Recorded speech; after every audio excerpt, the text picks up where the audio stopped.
ಹೆಂಗರಿ ಹೆಂಗ ಎಲ್ಲ ಪಾಡ ಬೇಯಿಸಿದಿರಿ ಏನು ಬಿಡ್ರಿ ಅಂತ ನೋಡ್ರಿ. ನೀವು ಯಾರು ಬೇಕಾದ್ರೆ ಕೆಲವ್ರನ್ನ ಕೇಳ್ರಿ, ನೀವು ಬರೇ ನೆಗೆಟಿವ್ ಏನು ಬಿಡ್ರಿ, ಏನು ಅವ್ರನ್ನ ಕೈಲಾಸದಾಗ ಕುಂಡ್ರಸ್ರಿ, ಬೆಕ್ಕಾದಲ್ಲಿ ಕುಂಡ್ರಸ್ರಿ, ನಂದನ ವಸಂತದಾಗ ಕುಂಡ್ರಸ್ರಿ, ಬೆಕ್ಕಾ ಜಾಗದಾಗ ಕುಂಡ್ರಸ್ರಿ, ಏನು ಬಿಡ್ರಿ ಏನು ಬಿಡ್ರಿ ಏನು ಬಿಡ್ರಿ ಏನು ಬಿಡ್ರಿ. ಎಲ್ಲರೂ ಕೆಲವ್ರು ಯಾವಾಗಲೂ ಏನು ಬಿಡ್ರಿ ಅನ್ನೋ ನೆಗೆಟಿವ್ ಥಾಟ್ಸ್ನಾಗ ಇರ್ತಾರಲ್ಲ, ಅಂದ್ರೆ ಬರೇ ಬಿದ್ದು ವಿಚಾರ ಮಾಡ್ತಾರಲ್ಲ ಅಂಥವ್ರನ್ನ ಎಲ್ಲಿ ಕೂತ್ರು ಏನು ಉದ್ಧಾರ ಆಗಂಗಿಲ್ಲ.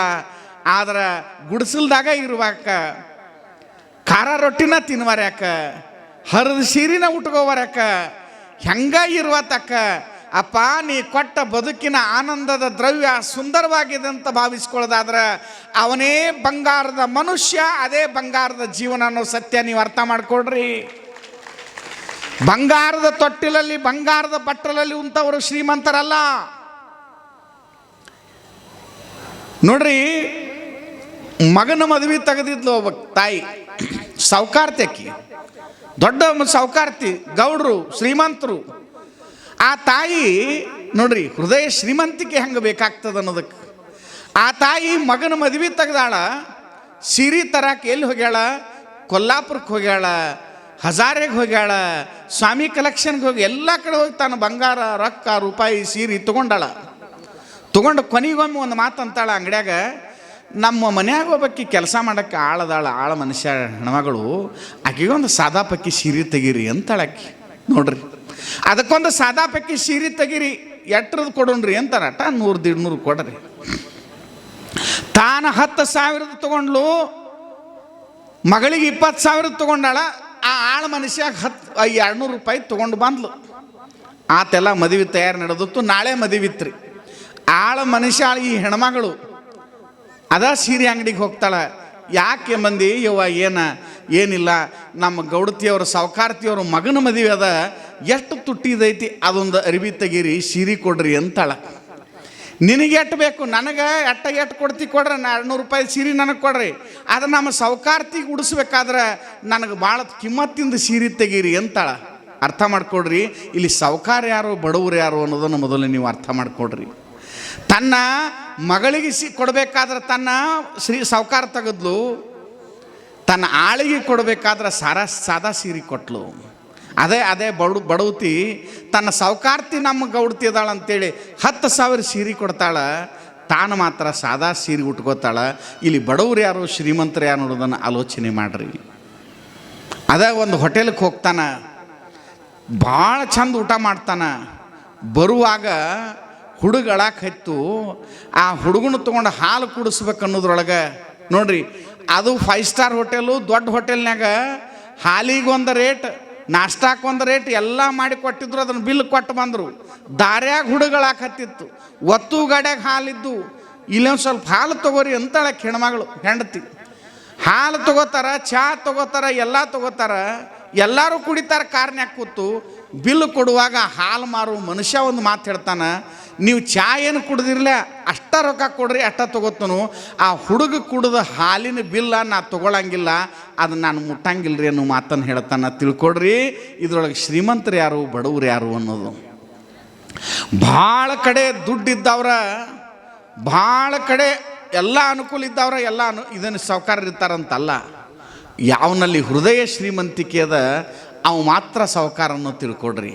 ಅದಕ್ಕೆ ಶಿವಲಿಂಗೇಶನಲ್ಲಿ ಏನು ಕೇಳ್ಕೊಬೇಕಂದ್ರೆ, ಅಪ್ಪ ನಮಗೆ ಆ ಹೃದಯ ಶ್ರೀಮಂತಿಕೆಯನ್ನು ಕೊಡು, ಆ ಒಂದು ಅದ್ಭುತವಾಗಿರುವಂಥ ಹೃದಯದ ದಿವ್ಯ ಪರಿಪಕ್ವ ಬದುಕನ್ನು ಕೊಡು. ಆವಾಗ ನಾವು ಇನ್ನೂ ಪ್ರಾಂಜಲವಾಗಿ, ಪ್ರಜ್ವಲವಾಗಿ, ಆನಂದವಾಗಿ ಬದುಕ್ತಿ ಅನ್ನುವಂಥ ಭರವಸೆಯನ್ನು ಕೊಡುವಂತ ಬೇಡ್ಕೋಬೇಕು. ಅಂಥ ಬದುಕನ್ನು ನಾವು ಕಲ್ಕೊಳ್ಳೋದಾದ್ರೆ ಅದು ಭಾಳ ಸುಂದರ ಬದುಕಾಗ್ತದೆ.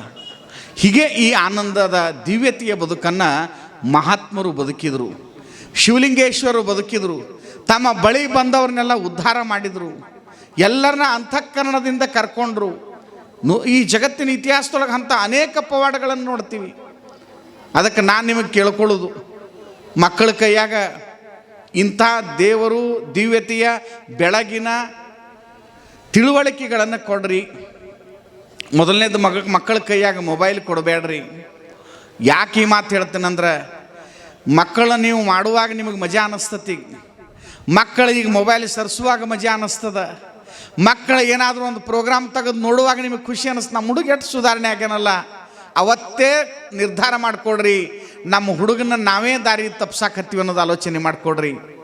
ಯಾಕಂದ್ರೆ ಮೊಬೈಲ್ ಹುಡ್ಕೊಂಡು ಮಕ್ಕಳು ಇವತ್ತು ಎಷ್ಟು ಕೆಟ್ಟು ಹೋಗ್ಯಾರಂದ್ರೆ ದಾರಿ ತಪ್ಪಿ 108 ದಿಕ್ಕು ತಪ್ಪಿ ಹೋಗ್ಯಾವ, ಅಷ್ಟು ಕೆಟ್ಟು ಹೋಗ್ಯಾವ ಹುಡುಗರು, ಲೆಕ್ಕಕ್ಕೆ ಬಾರದೇ ಇರುವಷ್ಟ. ಇವತ್ತು ಹಳ್ಳ್ಯಾಗ ಹೆಂಗೈತಿ ಇಲ್ಲೋ ಗೊತ್ತಿಲ್ಲ, ಸಿಟಿಗಳಲ್ಲಿ ಯಾರ ಮುಖ ಯಾರು ನೋಡಂಗಿಲ್ಲ ರೀ, ಯಾರು ಪ್ರೀತಿ ವಿಶ್ವಾಸ ಅನ್ನೋದಿಲ್ಲ. ಇಲ್ಲ, ಹುಡುಗರು ಮೊಬೈಲ್ನೊಳಗೆ ಸಂಪೂರ್ಣವಾಗಿ ತೊಡಗಿ ಹೋಗಿಬಿಟ್ಟಾರ, ಬದುಕನ್ನು ಹಾಳು ಮಾಡ್ಕೊಳಕತ್ಯಾರ. ಅದಕ್ಕಾಗಿ ಭಾಳ ಇತ್ತೀಚೆಗೆ ನಡೆದ ಹಲವಾರು ಘಟನೆಗಳನ್ನು ಕೇಳಿದ್ದೀರಿ, ನೀವು ನೋಡಿದ್ದೀರಿ. ನಮ್ಮ ಜನರ ನಿಮಗೊಂದು ರುಚಿ ಅದ. ಇವತ್ತು ನಿಮ್ಗೆ ಏನ್ರಿ ಹಾಲುಗ್ಗಿ ಮಾಡಿಸಿರ್ಬೇಕು, ನಿನ್ನೆ ಇವತ್ತು ಮಧುರ ಮಿಲನ ಮಾಡಿಸ್ಯಾರ, ನಾಳೆ ಹುಗ್ಗಿ ಮಾಡಿಸ್ತಾರ. ಇದು ರುಚಿ ಬದಲಾಗ್ತದ, ಹೌದಿಲ್ಲ? ನಿಮ್ಮ ಬಾಯಿ ಹೊಲಸು ಕೆಟ್ಟಂದ್ರೆ ರುಚಿ ಬದಲು ಮಾಡ್ತೀರಿ, ಆದ್ರೆ ಅಭಿರುಚಿ ಕೆಟ್ಟಂದ್ರೆ ಬಹಳ ಡೇಂಜರ್ ಅದ ಅನ್ನೋದು ತಿಳ್ಕೊಡ್ರಿ. ಅಭಿರುಚಿ ಕೆಟ್ಟಿರೋದ್ರಿಂದ ದೇಶದ ಎಲ್ಲ ರುಚಿಗಳ ಕೆಡ್ಕೋತ ಹೊಂಟಾವ. ಅಭಿರುಚಿ ಎಷ್ಟರ ಮಟ್ಟಿಗೆ ಕೆಟ್ಟು ಹೋಗ್ಯದಂದ್ರೆ, ತಮ್ಮ ಚಲೋ ಹಾಡ ಅಂದ್ರೆ ಚಲೋ ಹಾಡು, ನಾಲ್ಕೇನ್ರ ಹೇಳು, ಮತ್ತೇನ್ರೆ ಹಾಡಂದ್ರೆ ಅಕ್ಷರಶಃ ನಮ್ಮ ಹುಡುಗರಿಗೆ ಸರಿಯಾದ ಒಂದು ಹಾಡು ಬರಂಗಿಲ್ಲ, ಒಂದು ವಚನ ಗಾಯನ ಹಾಡ್ರಿ ಅನ್ನಂಗಿಲ್ಲ. ನಮ್ಮ ಮಠದಾಗ ಒಂದು ಸಣ್ಣ ಹುಡುಗರು ಒಂದೆತ್ತೆ LKG UKG ಹುಡುಗರು ಬರ್ತಾರ, ಹಾಡೋ ತಮ್ಮ ಅಂತ ಒಂದ ಮಾತಂದು ನಿನ್ನೆ ಅವ ಎಂಥದ್ದು ಹಾಡಿರ್ಬೇಕು ಹೇಳ್ರಿ ನೋಡೋನು. ನೀವು ನಗ್ತೀರಿ, ನನಗೆ ನೋವು ಆಗ್ತದೆ. ನೀವು ಖುಷಿ ಪಡ್ತೀರಿ, ನಿಮ್ಮ ಹುಡುಗರು ಹಾಡಿದ್ರೆ ನನಗೆ ಆತಂಕ ಆಗ್ತದೆ. ಯಾಕೆ ಈ ಮಾತು ಹೇಳ್ತೇನೆಂದ್ರೆ, ಸಾಮಾನ್ಯ ಜನರ ಅಭಿರುಚಿ ಕೆಟ್ಟು ಹೊಂಟದ. ಅವ ಏನು ಹಾಡಿದ ಅಂದ್ರೆ, ನಾ ಡ್ರೈವರ ಅಂತ ಯಾವುದೊಂದು ಹಾಡು ಐತೆ ನೋಡ್ರಿ, ಅದನ್ನು ಹಾಡಿದವ. ಅಂದ್ರೆ ನಾನು ಯಾಕೆ ಹೇಳ್ತೇನೆಂದ್ರೆ, ಇಷ್ಟು ಮಟ್ಟಿಗೆ ಒಂದು ಹಾಡ 5 ಕೋಟಿ ಜನ ನೋಡ್ತದಂದ್ರೆ ಅದ್ರೊಳಗೆ ಏನೂ ಇಲ್ಲ, ಆದ್ರೆ ಅದು ಬೇಕಾಗ್ಯದ. ಅಂಥ ಹಾಡುಗಳು ಬೇಕಾಗ್ಯಾವ ನಿಮಗೆ, ಅಂಥ ಜೋಕ್ಗಳು ಬೇಕಾಗ್ಯಾವ. ಚಲೋ ಹಾಡ್ತಾನಂದ್ರೆ ಅದನ್ನು ವೈರಲ್ ಮಾಡಂಗಿಲ್ಲ ನೀವು. ಅಂದ್ರೆ ವೈರಲ್ ಜಗತ್ತಿದು, ವಿಚಿತ್ರ ಜಗತ್ತು. 6 ಕೋಟಿನೋ 8 ಕೋಟಿನೋ ಎಷ್ಟು ಕೋಟಿನೋ ಚಲೋ ಭಕ್ತಿಯಿಂದ ನೀರಿನಾಗ ಮುಳುಗಿದ್ರು ಸಂತೋಷ. 20,000 ಜನ ಸಂತ ಮಹಾಂತರು ಕೂಡಿದ್ರು, ತಪಯೋಗಿಗಳು ಧ್ಯಾನಗಳು ಮಾಡಿದರು, ಕಠೋರ ಯೋಗಿಗಳು ಮಾಡಿದರು. ಅವ್ರದ್ದು ವೈರಲ್ ಆಗಲಿಲ್ಲ. ಎಲ್ಲಿ ಹೇಳ್ರು ನೋಡೋನು, ಕುಂಭಮೇಳಕ್ಕೆ ಹೋಗಿತ್ತಲ್ಲ ಮಂದಿ, ಅವರು ಮುಳುಗಿದ್ರು, ಸಂತ ಮಹಾಂತರು ಇದ್ದರು. ಆದರೆ ವೈರಲ್ ಯಾರ್ದಾತು? ಅಭಿರುಚಿ ಹೇಳ್ತೇನೆ ನಿಮಗೆ, ಅಭಿರುಚಿ ಎಷ್ಟು ಕೆಟ್ಟು ಹೋಗ್ಯದ ಅಂದ್ರೆ, ಈ ಭಾರತದ ಅಭಿರುಚಿ ಕೆಟ್ಟು ಹೋಗ್ಯದ. ಒಬ್ಬ ರುದ್ರಾಕ್ಷಿ ಮಾರಾಟ ಮಾಡುವಂಥ ಒಬ್ಬ ಹುಡುಗಿಯನ್ನು, ಮೋನಾಲಿಸಾ ಅನ್ನೋ ಹುಡುಗಿಯನ್ನು ವೈರಲ್ ಮಾಡ್ತದೆ ಜಗತ್ತು. ಏನು ಅದರಿಂದ ಆಗಬೇಕು ಹೇಳ್ರಿ ನೋಡೋನು. ಇದು ಅಭಿರುಚಿ ಬಗ್ಗೆ ಹೇಳಾಕತ್ತೀನಿ ನಾನು ನಿಮಗೆ. ಒಂದು ಎಕ್ಸಾಂಪಲ್ ಕೊಡಾಕತ್ತೀನಿ, ಒಂದು ಉದಾಹರಣೆ ಕೊಡಾಕತ್ತೀನಿ. ಹಿಂಗೆ ಎಷ್ಟೋ ವಿಷಯಗಳು. ಧರ್ಮ ಬೇಕಾಗಿಲ್ಲ, ತತ್ವ ಬೇಕಾಗಿಲ್ಲ. ಯಾಕೆ ಇದನ್ನೆಲ್ಲ ಹೇಳ್ತಾ ಬನ್ನಿ ಅಂದ್ರೆ, ನಮ್ಮ ಊರಾಗ ಇಡೀ ಕಾಶಿ ಶ್ರೀಶೈಲವೇ ತಂದು ಇಳಿಸುವಂಥ ಶಿವಲಿಂಗೇಶ್ವರಿ ಮಠ ನೋಡಿದ ಮೇಲೆ ನನಗನಿಸ್ತು, ನಾ ಶ್ರೀಶೈಲಕ್ಕೆ ಹೋಗೋದ ಬೇಕಾಗಿಲ್ಲ. ಶ್ರೀಶೈಲದ ಮಲ್ಲಯ್ಯ, ಕಾಶಿಯ ವಿಶ್ವನಾಥ ಎಲ್ಲೆದಾರಪ್ಪ ಅಂದ್ರೆ ಶಿವಲಿಂಗೇಶ್ವರ ಮಹಾಮಠದ ಮುಂದೆ ಕಾಣ್ತಾರ. ಅಷ್ಟರ ಮಟ್ಟಿಗೆ ನನಗೆ ಆನಂದ, ಸಂತೋಷ, ಸಂಭ್ರಮ, ಸಮಾಧಾನ. 2 ನಿಮಿಷ ಇಲ್ಲಿ ಕೂತು ನೀವು ಕಣ್ಣು ಮುಚ್ಕೊಂಡು ನೋಡ್ರಿ, ನಿಮಗೆ ಥೇಟ್ ಶ್ರೀಶೈಲ ಮಲ್ಲಯ್ಯನ ದರ್ಶನ ಆದಂಗೆ ಆಗ್ತದೆ. ಇದು ಭಾವನೆ ಇರಬೇಕು ಅನ್ನೋದು ನಾನು. ಈ ಅಭಿರುಚಿಗಳನ್ನು ಬೆಳೆಸ್ಕೋಬೇಕು. ಇದ್ದಲ್ಲೇ ಎಷ್ಟು ಚಂದ ಕೈಲಾಸ ಕಾಣ್ತದಲ್ಲಪ್ಪ ಅನ್ನುವಂಥ ಭಾವನೆಗಳನ್ನು ಬೆಳೆಸ್ಕೊಂಡ್ರೆ ಸಮತೆಯೇ ಶ್ರೀಶೈಲ, ಸದ್ಗುಣವೇ ಕವಿಶೈಲ, ಸಹೃದಯವೇ ಶಿವಕಾಶಿ, ಸಹನೆಯೇ ವಾರಣಾಸಿ, ಸದ್ಭಾವವೇ ಸಿದ್ಧಗಂಗೆ, ಪ್ರೀತಿಯೇ ಶಿವಗಂಗೆ, ಕರುಣೆಯೇ ಕಾಶಿ, ದಯೆಯೇ ಗಯೆ, ಅಂತಃಕರಣವೇ ಗೋಕರ್ಣ, ಸಾವಳಗಿಯ ಶಿವಲಿಂಗೇಶನ, ತುಬಚಿಯ ಶಿವಲಿಂಗೇಶನ ಪುರವೇ ವಿಶ್ವದ ಕಲ್ಯಾಣ ಅಂತ ಭಾವಿಸ್ಕೊಳ್ಳೋದಾದರೆ ಇದೇ ಅರಿವಿನ ಮಹಾಮನೆ ಅಂತ ನಾನು ಭಾವಿಸ್ಕೊಳ್ತೇನೆ. ಶ್ರೀಶೈಲ ಅಂತೂ ಶ್ರೀಶೈಲ ಐತಿ, ಸಮತೆ ಶ್ರೀಶೈಲ ಆಗಲಿ, ಸದ್ಗುಣವೇ ಕವಿಶೈಲ ಆಗಲಿ, ಸಹೃದಯ ಶಿವಕಾಶಿ ಆಗಲಿ. ಕಾಲಾಗ ಬಿದ್ದು ಒಂದು ಕಲ್ಲು ತೆಗಿಯಕ್ಕೆ ತಯಾರಿಲ್ಲ ನೋಡ್ರಿ ನಾವು. ಅವ ದಾರ್ಯಾಗ ಬಿದ್ದಾನ, ಮನುಷ್ಯನ ಎಬ್ಸಕ್ಕೆ ತಯಾರಿಲ್ಲ. ನಾನು ತಡ ಯಾಕಂದ್ರು ದಾರ್ಯಾಗ ಮಕ್ಕೊಂಡ್ಬಿಟ್ಟಾರೆ ಅವರು. ಯಾಕ್ರಿ ಅಂತ ಕೇಳಿದ್ದು ನಾನು. ಏನ್ರಿ ಗಂಗಯ್ಯನವ್ರ ಯಾಕೆ ಮಕ್ಕೊಂಡಿರಿ ಅಂತ ಕೇಳಿನ್ರಿ. ಅವ್ರು ಹೇಳಿದ್ರು, ಇಲ್ರಿ ವಿಶ್ರಾಂತಿ ತಗೋತಾ ಇದ್ದಾರ್ರಿ. ದಾರ್ಯಾಗೇನೋ ಇಲ್ರಿ, ದಾರ್ಯಾಗ ಯಾಕೆ ಈ ಜಗತ್ತಿನ ಬಗ್ಗೆ ವಿಚಾರ ಮಾಡತ್ತಾನಂತ ನೋಡ್ರಿ ನಾವು. ಅರ್ಥ ಆತ್ಲ ನಿಮಗೆ? ಯವ್ವ ಅರ್ಥ ಆತ್ಲ? ಅಲ್ಲಿ ದಾರ್ಯಾಗ ಮಕ್ಕೊಂಡನು ಜಗತ್ತಿನ ಬಗ್ಗೆ ವಿಚಾರ ಮಾಡತ್ತಾನಂತ. ಹಿಂಗೆ ಎಷ್ಟೋ ಜನ ವಿಚಾರ ಮಾಡ್ಕೋತ ಏನು ಮಕ್ಕೊಂಡವ್ರಲ್ಲೇ ಬದುಕು ಹಾಳು ಮಾಡ್ಕೊಂಡವ, ಜೀವನನೂ ಹಾಳು ಮಾಡ್ಕೊಂಡವ, ಎಲ್ಲ ಹಾಳು ಮಾಡ್ಕೊಂಡವು.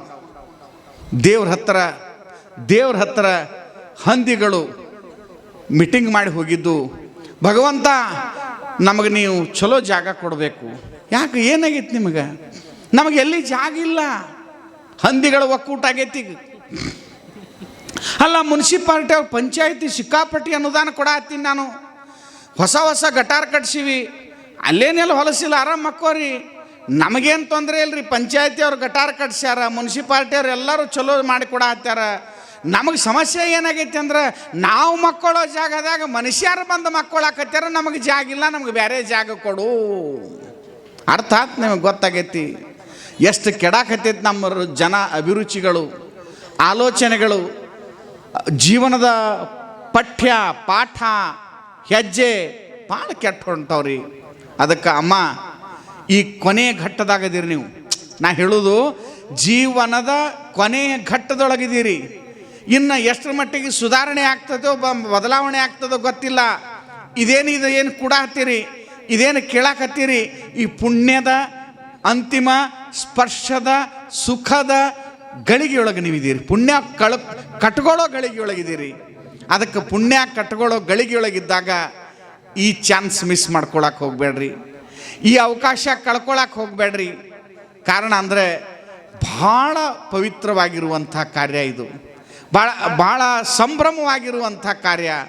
ತೇರು ಸಾಗಿತಣ್ಣ ಬಸವನ ಪಾಶ ಬಂದಿತಣ್ಣ, ತೇರು ಸಾಗಿತಣ್ಣ ಬದುಕಿನ ಬೆಳಕ ನೀಡಿತಣ್ಣ, ತೇರು ಸಾಗಿತಣ್ಣ ಚೈತನ್ಯದ ಗುಡಿಯ ತುಂಬಿತಣ್ಣ, ತೇರು ಸಾಗಿತಣ್ಣ ನಾಡಿನ ದಿವ್ಯ ಬೆಳಗ ತಂದಿತಣ್ಣ, ತೇರು ಸಾಗಿತಣ್ಣ ಸಂಸಾರದ ಬಂಧನವ ಕಳಚಿತಣ್ಣ, ತೇರು ಸಾಗಿತಣ್ಣ ತುಬಚಿಯ ಭಾಗ್ಯವನ್ನ ವಿಶ್ವಕ್ಕೆ ನೀಡಿತಣ್ಣ, ವಿಶ್ವಕ್ಕೆ ನೀಡಿತಣ್ಣ. ತೇರು ಸಾಗಿತಣ್ಣ, ತೇರು ಸಾಗಿತಣ್ಣ. ಹೌದು, ಈ ತೇರನ್ನು ಸಾಗಿಸಬೇಕಾಗಿದೆ, ಈ ತೇರನ್ನು ಮುನ್ನಡೆಸಬೇಕಾಗಿದೆ. ಯಾಕೆ ಬಂದಿಲ್ಲಿ ಆ ಮಾತು ನಾ ಇಲ್ಲಿ ಹೇಳಾಕತ್ತೀನಿ, ನೀವು ಹೇಳುವ ಮಾತನ್ನ ಅದನ್ನು ಹೇಳತ್ತೀನಿ.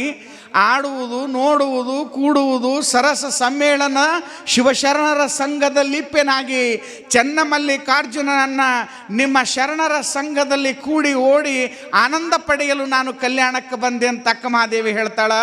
ಹಂಗೆ ಸಾವಳಿಗೆಯ ಹಾಗೆ ತುಬಚಿಯ ಶಿವಲಿಂಗೇಶ್ವರ ಸಾನ್ನಿಧ್ಯಕ್ಕೆ ನಾವು ಯಾಕೆ ಬಂದೀವಂದ್ರೆ ಬರೇ ಬೆಂಡು ಬೆತ್ತಾಸನ ಜಾತ್ರೆಯನ್ನು ಮಾಡಿ ಮಜಾ ಉಡಾಯಿಸಿ ಹೋಗಕ್ಕೆ ಬಂದಿಲ್ಲ, ಬೇರೆ ಏನೋ ಖರೀದಿ ಮಾಡಿ ಹೋಗಕ್ಕೆ ಬಂದಿಲ್ಲ, ಬರೇ ಆ ಸಾಮಾನ ಈ ಸಾಮಾನ ತಗೊಂಡು ಹೋಗಕ್ಕೆ ಬಂದಿಲ್ಲ. ಬದುಕಿನ ಭವಬಂಧನವನ್ನು ಕಳಚಿಕೊಂಡು ಹೊಸ ಬಟ್ಟೆ ಧರಿಸ್ಕೊಂಡ ಅರಿವಿನ ಅಂಗಳದಲ್ಲಿ ನಡ್ಕೊಂಡ ಶಿವಲಿಂಗೇಶ ನಿನ್ನ ಪುಣ್ಯದ ಫಲಪ್ರಾಪ್ತಿಯನ್ನು ನನ್ನ ಬದುಕಿನ ಉಡಿಯಾಗಿ ಕಟ್ಟಿಕೊಂಡ ಮಡಿಯಾಗಿ ನಾನು ನಮ್ಮ ಗಂಡನ ಮನೆಗೆ ಹೋಗ್ತೀನಿ ಅಂತೇಳಿ ತಾಯಿ ಹೇಳ್ತಾಳ. ಅದಕ್ಕಾಗಿ ನೀವು ಶಿವಲಿಂಗಪ್ಪನ ಗದ್ಗಿಗೆ ಬಂದೀವಿ. ಎಂಥ ಶಿವಲಿಂಗೇಶ, ಎಂಥ ಅಪ್ಪಯ್ಯ ಮುತ್ಯ ಅವರು, ಎಂಥ ಮುರುಗೇಂದ್ರ ಶಿವಯೋಗಿಗಳು ನೋಡ್ರಿ. ಅಲ್ಲಿ ಮುರುಗಪ್ಪನ ಜಾತ್ರೆ ನಡೆದದ ಅಥಣಿಯೊಳಗೆ ಮುರುಗೇಂದ್ರ ಶಿವಯೋಗಿಗಳ ಜಾತ್ರೆ ನಡೆದದ್ರಿ ತಾಯಿ. ಇಲ್ಲಿ ಶಿವಲಿಂಗೇಶನ ಜಾತ್ರೆ ನಡೆದದ. ನಾಳೆ ಅಕ್ಕನ ಜಯಂತಿ, ಮಹಾತ್ಮ ಫುಲೆಯವರ ಜಯಂತಿ ಇವತ್ತು. ಹೀಗೆ ನಿರಂತರ ಮಹಾತ್ಮರ ಜಯಂತಿಗಳು, ಜಾತ್ರೆಗಳು, ಮಹೋತ್ಸವಗಳು ನಾವು ಯಾಕೆ ಮಾಡಬೇಕಾಗ್ಯದ, ಯಾಕೆ ನೋಡಬೇಕಾಗ್ಯದ, ಯಾಕೆ ಕೂಡಬೇಕಾಗ್ಯದ ಅಂದ್ರೆ ನಾವು ಅರಿವಿನ ಹಣತೆಯನ್ನು ಹಚ್ಚಬೇಕಾಗ್ಯದ, ಬಾಳಿನ ಬದುಕಿನ ಪ್ರೀತಿಯ ಹಣತೆಯನ್ನು ಹಚ್ಚಬೇಕು, ದೀಪ ಹಚ್ಚಬೇಕಾಗ್ಯದ್ರವ್ವ. ದೀಪ ಹಚ್ಚದೆ ಹೋದರೆ ಕತ್ತಲಾಗ್ತದ.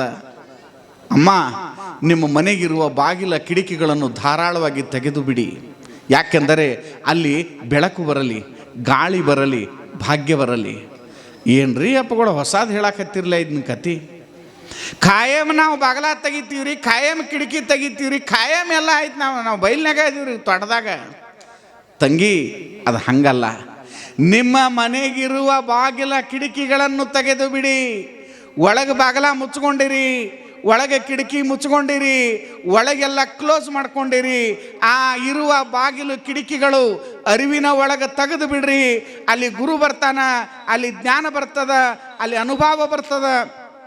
ಆ ಮೂಲಕ ನಿಮ್ಮ ಬದುಕಿನ ಪಯಣ ಸುಂದರ ಆಗ್ತದ. ಆ ಕಾರಣಕ್ಕಾಗಿ ಈ ಅನುಭವ ಜಾತ್ರೆಯನ್ನು ಮಾಡಬೇಕಾಗ್ಯದ. ಆ ಕಾರಣಕ್ಕಾಗಿ ಅರಿವಿನ ಜಾತ್ರೆಯನ್ನು ಮಾಡಬೇಕಾಗ್ಯದ. ಆ ಕಾರಣಕ್ಕಾಗಿ ಶಿವಾನುಭವದ ರಥವನ್ನು ಮಾಡಿ ಎಳಿಬೇಕಾಗ್ಯದ ನಾವೆಲ್ಲ. ಇಂಥ ಅದ್ಭುತವಾಗಿರುವಂಥ ಶಿವಯೋಗದ ಮಹಾರಥವನ್ನು ನಾಡಿನ ಪುಣ್ಯಾತ್ಮರು, ಸಾಧಕರು, ಶಿವಯೋಗಿಗಳು, ಸಿದ್ಧರು, ಅವಧೂತರು, ಆಚಾರ್ಯರು, ಗಾನಯೋಗಿಗಳು, ತತ್ವಪದಕಾರರು, ಸೂಫಿ ಸಂತರು, ಅನೇಕ ಶಿವಶರಣರು, ಸಂತರು ಏನೆಲ್ಲ ಸಾಧಿಸಿದ್ರಲ್ಲ ಈ ಭೂಮಿಯಲ್ಲಿ. ನಮ್ಮ ನಿಮ್ಮಂಗ ಹುಟ್ಟಿದ್ರು, ನಮ್ಮ ನಿಮ್ಮಂಗ ಬೆಳೆದ್ರು, ನಮ್ಮ ನಿಮ್ಮಂಗ ಬಾಳಿದ್ರು, ಜಗತ್ತಿಗೆ ಅದ್ಭುತ ಬೆಳಕನ್ನು ಚೆಲ್ಲಿದ್ರು. ನೀವು ಖರೆ ಅನ್ನೋದು ನನಗೆ ಆಶ್ಚರ್ಯ ಆಯ್ತು. ಹಿಂಗೆ ಬಂದು ಕುಂತ್ನಿ 2 ನಿಮಿಷ ತಾದ್ಯ. ನಿಮಗೆ ಹೆಂಗೆ ಅನ್ನಿಸ್ತದೆ ಗೊತ್ತಿಲ್ಲ. ನಮಗೆಲ್ಲ ಇದು ವರ್ಷಕ್ಕೊಮ್ಮೆ ನಮಗೂ ತವ್ರ ಮನೆ ಆನಂದ, ನಮಗೂ ಇದೊಂದು ಖುಷಿ. ಯಾಕಂದ್ರೆ ಯಾವ ನೆಪದಾಗ ಕೂಡುದು ಹೇಳ್ರಿ. ನೋಡ್ರಿ, ನಿಮ್ಮದು ನೋಕಿಯಾ ಸೆಟ್ ಐತೋ, ಸ್ಯಾಮ್ಸಂಗ್ ಐತೋ, ಆ್ಯಪಲ್ ಐತೋ, ಯಾವುದು ನನಗೆ ಗೊತ್ತಿಲ್ಲ. ಏನು ಯಾವ್ಯಾವ 108 ಅದಾವ ಈಗೆಲ್ಲ ಹಳ್ಳ್ಯಾಗ ಅಗದಿ 108 ಸೆಟ್ಗಳು ನಿಮಗೆಲ್ಲ ಅಂಗಡಿಯಿಂದ ತಂದ್ರಿ. ತಂದು ಹಂಗಾಗಿ ಇಟ್ರಿ, ಮಾತಾಡಿದ್ರಿ ಆತು. ಎಲ್ಲ ಮಾತಾಡ್ಕೋತ ಕೂತ್ರಿ ಬರೀ. ಮುಂದೆ ಅದಕ್ಕೇನು ಮಾಡ್ತೀರಿ? ಎಲ್ಲ ಖಾಲಿ ಆಗ್ತೈತಿ ಚಾರ್ಜ್. ಎಂತಹ ಕಾಸ್ಟ್ಲಿ ಕಿಮ್ಮತ್ತಿನ ಮೊಬೈಲ್ ಐತೆ ಅಂದರೂ ಕೂಡ ಅದಕ್ಕೆ ಸಿಂಪಲ್ಲಾಗಿ ಒಂದು ಬೇಕಾಗ್ತದೆ. ಏನು? ಒಂದು ಚಾರ್ಜ್ ಮಾಡ್ಬೇಕಿಲ್ಲ. ಎಂಥದ್ದು ಐತಿ ಅಂದ್ರೆ ಒಂದು ಮೊಬೈಲಿಗೆ ಹೆಂಗೆ ಚಾರ್ಜ್ ಬೇಕಾಗ್ತದೋ, ಇದು ಸ್ವಾಮಿ ಇರಲಿ, ಶಿಷ್ಯ ಇರಲಿ, ಸಾವುಕಾರ ಇರಲಿ, ಬಡವರು ಇರಲಿ, ಚಿಗವಿರಲಿ, ಕಾಕ ಇರಲಿ, ಮತ್ತೊಂದಿರಲಿ, ಈ ಶಿವಲಿಂಗೇಶನ ನಾಮಸ್ಮರಣೆ ಅನ್ನುವಂಥ ಒಂದು ಚಾರ್ಜ್ ಆದ್ರೆ ನಿಮ್ಮ ಬದುಕು ಆನಂದ ಆಗ್ತದೆ. ಈ ದೇಹಕ್ಕೊಂದು ಕಿಮ್ಮತ್ತು ಬರ್ತದೆ, ಈ ಮೊಬೈಲಿಗೆ ಕಿಮ್ಮತ್ತು ಬರ್ತದೆ. ಅದಕ್ಕೆ ಹಾಡುವುದು, ಕೂಡುವುದು, ನಡೆಯುವುದು, ನುಡಿಯುವುದು. ನಾ ಯಾಕೆ ಬಂದೀನಿ ಇಲ್ಲಂದ್ರೆ ಮೋಜು ಮಾಡಕ್ಕೆ ಬಂದಿಲ್ಲ. ಈ ಮಾತು ನಾನು ಹೇಳಕತ್ತಿಲ್ಲ. ನಾಳೆ ಜಯಂತಿ ಅದ. ಯಾವ ಜಯಂತಿ ಅದ? ಅಲ್ಲ ಯವ್ವ, ಅಲ್ಲ ತಂಗಿ, ನಾಳೆ ಯಾವ ಜಯಂತಿ ಅದ? ನೀವೇ ಹೇಳ್ರಿ ಅಪ್ಪಗಳ. ನಿಮಗೆ ಅದಕ್ಕೆ ಕುಂಡ್ರಿಸಿವಿ ನಾವು. ಇವೆಲ್ಲ ನಮಗೆ ಕೇಳಂಗಿಲ್ರಿ. ನೀವು ನಮಗೆ ಹಂಗೆ ಕೇಳಬೇಡ್ರಿ. ಸಿನಿಮಾದ ಯಾವ ರಿಲೀಸ್ ಐತೆ ಅದನ್ನು ಹೇಳ್ತೀವಿ. ಮೊಬೈಲ್ನಾಗ ಯಾವ ಹಾಡು ಬಂದಾವ ಹೇಳ್ರಿ, ಅದನ್ನು ಹೇಳ್ತೀವಿ. ಧಾರಾವಾಹಿಗಳು ಯಾವ ಹೊಸವು ಬಂದಾವು, ಹಳಿವು ಯಾವ ಕ್ಲೋಸ್ ಆಗಕ್ಕೆ ಬಂದಾವು. ಆಕಿ ನೀ ಕೆಟ್ಟ ಕಡ ಹತ್ತಾಳೋ, ಆಕಿ ನಾ ಈ ಕೆಟ್ಟ ಕಡ ಹತ್ತಾಳು, ಮನೆ ಒಂದ ಮಾಡ್ಯಾರೋ 2 ಮಾಡ್ಯಾರೋ, ಇಂಥವು ಭಾಳ ಕೇಳ್ರಿ ನಾವು ಹೇಳ್ತೀವಿ. ಗೊತ್ತಿರಲಿ, ಇಡೀ ಜಗತ್ತಿನ ಕನ್ನಡದ ವಿಶ್ವದ ಮೊದಲ ಕವಯಿತ್ರಿ, ಜ್ಞಾನ ಗಂಗೋತ್ರಿ, ಅನುಭವದ ನವನೀತ, ಆ ಕನ್ನಡದ ಭಾಗ್ಯವಿದಾತೆಯಾಗಿ ಬೆಳೆದಿದ ನೇಮದ ಕಾಮಿನಿ, ಭಸಿತದ ಭಾಮಿನಿ. ಹೆಸರು ಹೆಂಗೈತೆ ನೋಡ್ರಿ, ಇಲ್ಲೇ ಕೇಳಿಲ್ಲಲ್ಲ ಇದನ್ನ. ನೇಮದ ಕಾಮಿನಿ, ಭಸಿತದ ಭಾಮಿನಿ, ಅನುಭವದ ತರಂಗಿಣಿ. ಅಕ್ಕನ ಜಯಂತಿ ನಾಳೆಯದ. ಅಂತ ಅಕ್ಕನ ಜಯಂತಿಯ ಶುಭಾಶಯಗಳೊಂದಿಗೆ ನಿಮಗೆ ಕಾರ್ಯಕ್ರಮದ ಬರವನ್ನು ಕೊಡ್ತಾ ಇದ್ದೇನೆ ನಾನು. ತಂಗಿ ರಶ್ಮಿ, ನಾಳೆ ಅಕ್ಕಮಹಾದೇವಿ ಜಯಂತಿ ಅದ. ತಂಗಿ ಅಕ್ಕಮಹಾದೇವಿ ಜಯಂತಿ ಅದ, ನೆನಪಿಟ್ಕೋ. ಯಾಕೆ ಈ ಮಾತು ಹೇಳ್ತೀನಿ ಅಂದ್ರೆ, ಅಕ್ಕಿ ಹೇಳುವ ಮಾತು ನಾನು ಇಲ್ಲಿ ಹೇಳಾಕತ್ತೀನಿ. ಯಾಕೆ ಬಂದು ಏನು ಅವಶ್ಯಕತೆ ಇದೆ ನೀವು ಬರೋದು? ಏನು ಕಾರಣ ಇತ್ತು?